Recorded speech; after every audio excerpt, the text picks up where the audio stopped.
ஒரு அழகிய பௌர்ணமி நாள் அது. ஆற்றங்கரை ஓரத்தில் ஒரு சின்ன குடிசை இருந்தது ஒதுக்குப்புறமா. அந்த இடத்துல நிலவு வெளிச்சம் பால் போல எங்கும் பரவி காட்சி தந்தது. அந்த வழியை நடந்து வந்து கொண்டிருந்த ஒரு திருடன் இந்த குடிசையை பார்த்தான். அப்பகுதிக்கு இவன் ரொம்ப புதியவன். திறந்து கிடந்த அந்த குடிசையை பார்த்ததும் அவன் அதுள்ள புகுந்துட்டான். ஏன்னா அவன் இயல்பே அதுதான். அங்கும் இங்கும் ஏதாவது கிடைக்குமான்னு தேடி பார்த்தான்.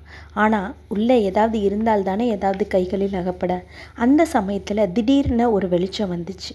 திகைச்சு போய் திரும்பி பார்த்தான். கையில் விளக்குடன் நின்றிருந்தார் ஒருவர். அவரை கண்டதும் ஏற்பட்ட கலவரத்தில் ஓடக்கூட தோன்றாமல் மலைத்து போய் அவரையே பார்த்தபடி செயலற்று அங்கேயே நின்றுட்டான். இருட்டில் என்ன தேடுகிறாய் என்றார் அவர் இயல்பா. என்னை எழுப்பியிருக்கலாமே, கதவுக்கு பக்கத்தில் தானே நான் தூங்கி கொண்டிருந்தேன். நானே உனக்கு வீடு பூராவையும் சுற்றி காட்டியிருப்பேனே அப்படின்னு சொல்கிறார். ரொம்பவும் அப்பாவித்தனமாக இருந்த அவரது குரல் அவனை என்னமோ பண்ணிருச்சு. முன்பின் தெரியாதவனான தன்னிடம் யார் நீ, எங்கு வந்தாய் எல்லாம் கேட்டு மிரட்டாமல் ஒரு உறவினர்கிட்ட குசலம் விசாரிக்கிற மாதிரி பேசிகிட்டு இருக்காரேன்னு குழம்பி போயிட்டான். நான் யாருன்னு நினச்சிங்க? நான் ஒரு திருடன்னு உங்களுக்கு தெரியுமா அப்படின்னு கேட்டான். அதனால் என்ன? இந்த உலகத்தில் ஒவ்வொருத்தரும் ஏதாவது ஒன்றா இருக்கத்தானே வேண்டும் என்றார் அவர் இப்போதும் சகஜமாக. இந்த வீட்டில் 30 வருடத்துக்கும் மேலாக நான் இருக்கிறேன். ஆனால் எதையுமே நான் பார்த்ததில்லை. இருந்தாலும் உனக்காக நானும் உன்னோட வந்து தேடுறேன். இருவரும் சேர்ந்தே தேடுவோம். ஏதாவது கிடைத்தா பங்காளி ஆகிடுவோம். ஆனால் இங்குள்ள எதுவும் என் கண்ணில் இதுவரை பட்டதே இல்லை. இது வெறும் வீடு அப்படின்னு சொன்னார். திருடனுக்கு ஒரு சந்தேகம் வந்துச்சு. இந்த மனிதர் ஒரு மாதிரியாக தென்படுகிறாரே, ஒருவேளை பைத்தியமாக இருக்குமோ? யார் கண்டது?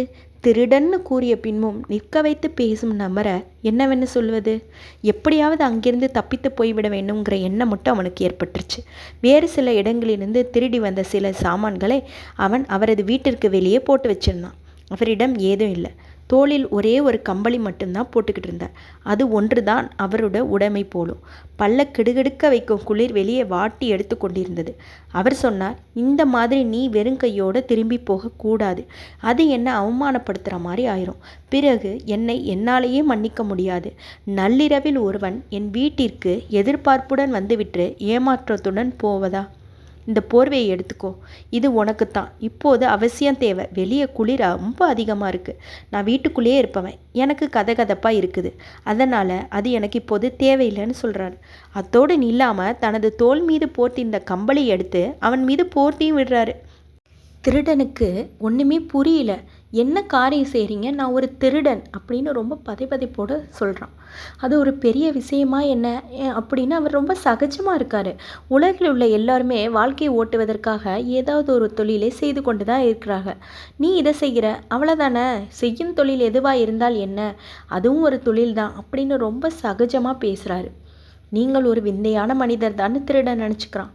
வெறும் கோவணத்துடன் இருக்கிறீர்களே, வேறு உடை ஏதாவது உங்களுக்கு இல்லையான்னு கேட்குறான். என்னிடம் இருப்பது அனைத்தையும் உன்னிடம் கொடுத்து விட்டேனேன்னு சொல்கிறார். திருடனுக்கு தர்ம சங்கடமாக போயிடுச்சு. எப்படியாவது இங்கிருந்து போனால் போதுங்கிற நிலைக்கு அவன் வந்துட்டான். ஒரே ஓட்டமாக அங்கிருந்து ஓடியும் போயிட்டான். இதையே நினச்சி அன்னைக்கு இரவு முழுவதும் அவனுக்கு தூக்கமே வரலை. ரொம்பவே குழம்பி போயிருந்தான். மறுநாள் பிறரிடம் விசாரித்து தெரிந்து கொண்டான் அவர் பெரிய ஒரு ஞானின்னு. கொஞ்ச காலம் சென்ற பின் அவன் நீதிமன்றத்தில் பிடிபட்டுட்டான். நீதிபதி கேட்டார், உன்னை நன்கு தெரிந்தவர்கள் யாராவது இருக்காங்களான்னு. நிறைய பேருக்கு அவனை தெரியும். ஆனால் யாரும் அவனுக்காக சாட்சி சொல்ல முன் வர மாட்டாங்க. ஒரு திருடனை தனக்கு தெரிந்தவன்னு சொல்ல யார் முன் வருவா? யோசித்தவன் சட்டென்று சூஃபி ஞானி பேரை சொல்லிட்டான். நீதிபதி ரொம்பவே அதிர்ச்சி ஆயிட்டார். இது மட்டும் பொய்யா இருந்துச்சு, உன்னை கடுமையாக தண்டிப்பேன். உண்மையாக இருந்தனா உன்னை உடனே விடுவிப்பேன்னு சொல்கிறார். குருவுக்கும் தகவல் அனுப்பப்பட்டது. நீதிமன்றத்திற்கு வந்த குருவிடம் நீதிபதி கேட்டார், இந்த நபரை உங்களுக்கு தெரியுமான்னு. தெரியுமாவா? இவர் எனது நண்பர். நாங்கள் இருவரும் பங்காளிகள். ஒரு நாள் நள்ளிரவு இவர் என் வீட்டிற்கு வந்தார். அன்று குளிர் அதிகமாய் இருந்தது. அதனால் என் கம்பளியை இவருக்கு அளித்தேன். அதைத்தான் இப்போதும் போட்டுக்கொண்டிருக்கிறார். இது என்னுடையது என்று உங்கள் எல்லோருக்கும் தான் தெரியுமே. நீதிபதியும் வழக்க தள்ளுபடி பண்ணுறாரு. ஞானி திரும்பி போன போது விடுவிக்கப்பட்ட திருடனும் அவருடைய போனான். என்ன செய்கிறாய் நீ? எதற்காக என்னுடன் வருகிறாய்ன்னு கேட்குறாரு. இனி என்னால் உங்களை விட்டு போக முடியாது. என்னை உங்கள் நண்பர்னு சொன்னீங்க, பங்காளின்னு சொல்கிறீங்க. என்னை இனிமையான மனிதன் என்று சொன்னவர் இந்த உலகத்திலே நீங்கள் ஒருவர் மட்டுமே. இதுவரை உலகில் என்னை மதித்தவர் எவருமே இல்லை. இனி உங்கள் காலடி தான் எனக்கு எல்லாம். நானும் உங்களைப் போலவே ஆக வேண்டும். எல்லா விஷயங்களையும் வித்தியாசமாக காணும் இந்த பக்குவம் உங்களிடம் எப்படி வந்தது? அதை கேட்ட அந்த ஞானி அன்றிரவு எனக்கு எப்படி இருந்தது தெரியுமா? கம்பளி இல்லாததால் தூக்கமும் வரவில்லை. அதனால் ஜன்னலின் அருகே அமர்ந்து வெளியே பார்த்து கொண்டிருந்தேன். நானும் ஒரு செல்வனாயிருப்பின் எதையோ தேடி வந்த ஏழைக்கு காணும் முழு நிலவை கவின் பரிசாய் தந்திருப்பேன். ஆனால் நான் பரம ஏழை, என் செய்வேன் இப்படின்னு ஒரு கவிதை எழுதினேன்னு சொல்கிறாரு. நீதிமன்றத்திலாவது உனக்கு என் பெயர் ஞாபகம் வந்ததே, இல்லையேல் சட்டத்தின் பெயரால் உன்னை துன்புறுத்தியிருப்பாங்க. அப்போதே நாம் பங்காளி ஆகிவிடுவோம்னு சொன்னேன். நீ தான் அதை கேட்கல. இப்போது எனக்கு பங்காளியாக விரும்புகிறாய். சரி, பரவாயில்ல, என்னுடன் நீ வரலாம். எனக்கு கிடைப்பதை உனக்கு தரேன். ஆனால் அது ஒரு பொருளாக இருக்காது.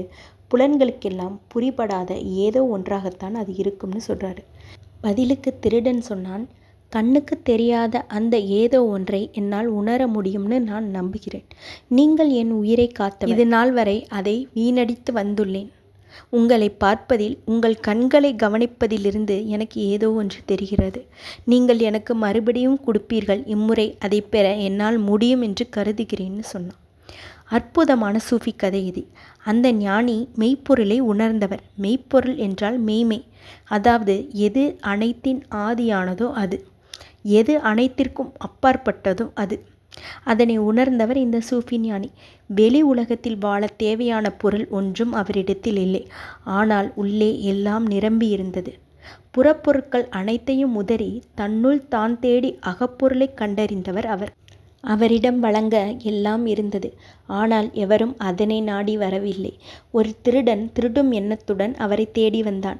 சாதாரண செல்வங்களை நாடி வந்த அவனுக்கு செல்வத்துக்கெல்லாம் மிக பெரும் செல்வமான என்றும் அழியா செல்வம் கிடைத்தது. தனக்கு கிட்டிய செல்வத்தின் மதிப்பு அவனுக்கே தெரியாது என்பதுதான் இதில் வியப்பு. உண்மையில் அதுதான் இங்கு எல்லாம் நடக்கிறது. நல்லொழுக்கங்களின் இருப்பிடமாக பலர் இருப்பார்கள். 3 வேளை குளியல், தூய உடை, 1008 முறை ஜபம், அனைத்து ஆலயங்களும் தரிசனம் என்றெல்லாம் இருப்பார்கள். ஆனால் ஆன்மீகத்தில் ஒரு அடி கூட அவர்களால் முன்னேறியிருக்க முடிவதில்லை. மாறாக அரூப வாழ்வு வாழ்பவன் ஒரு நொடியில் எங்கோ ஏதோ ஒரு புள்ளியில் மனமாற்றம் அடைகிறான். வரலாறு அவனால் அடியோடு மாற்றமடைந்து விடுகிறது.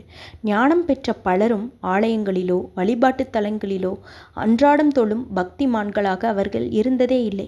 ஆடு மேய்ப்போன், மாடு மேய்ப்பவன், துணி துவைப்பவன், விறகு உடைப்பவன், வேடன் என்று சாதாரண மட்டங்களில் இருந்தவர்களே நாளடைவில் பரம ஞானிகளாக பரிணமித்துள்ளனர். ஏன் இப்படி அமைகிறது? என்ன காரணம் இதற்கு? இது பற்றி முழுமையாக அலசும்போது பின்வரும் விடை மட்டுமே கிடைக்கிறது. இயற்கை என்றுமே மனிதனின் புறச் சூழ்நிலைகளை பார்ப்பதில்லை. அவன் மனதை மட்டுமே பார்க்கிறது. காலி பாத்திரம் எளிதில் நிரம்பும் என்பது பழமொழி. ஆலயப்பணி, இறைவன் தொண்டு என்றெல்லாம் ஈடுபடும் பலரிடமும் உள்ளூர ஊடுருவி பார்த்தால் அகந்தை கொப்பளிப்பதை காணலாம். நான் 48 வருடமாக விடாமல் மாலை போட்டு விரதம் இருப்பவன் என்பார் ஒருவர். இந்த பகுதியில் என்னை விட்டால் மந்திரம் ஓதுவதற்கு ஆளே கிடையாது என்பார் இன்னொருவர். தை பிறந்தால் போதும், போக 150, வர 150, ஆக மொத்தம் 300 கிலோமீட்டர் நடந்தே போய் சுவாமியை தரிசனம் செய்து முடியிறக்கி குளித்து கும்பிட்டு விட்டு தான் வருவேன் அப்படிம்பார் இன்னொருவர். இவர்களிடம் பக்தி இருப்பது உண்மைதான். கூடவே அதன் அடிப்படையிலான பெருமிதமும் ஒட்டி கொண்டிருக்கிறது. இதனாலேயே தாங்கள் மிகவும் புனிதமானவர்கள் என்ற செருக்கும் சேர்ந்து விடுகிறது. நான் ஒரு திருடன் என்று அவன் கூறும்போது ஒவ்வொருவனும் ஏதாவது ஒன்றாக இருந்துதானே ஆக வேண்டும் என்கிறான் ஞானி. ஒரு நாடகத்தில் ஒவ்வொருவரும் ஒவ்வொரு விதமான பாத்திரம் ஏற்று நடிக்கின்றனர். இந்த பூமியில் வாழ்க்கை என்ற நாடகத்தில் நீ திருடன் என்ற பாத்திரம் ஏற்றுள்ளாய் என்று கூறாமல் கூறுகிறார் அவர்.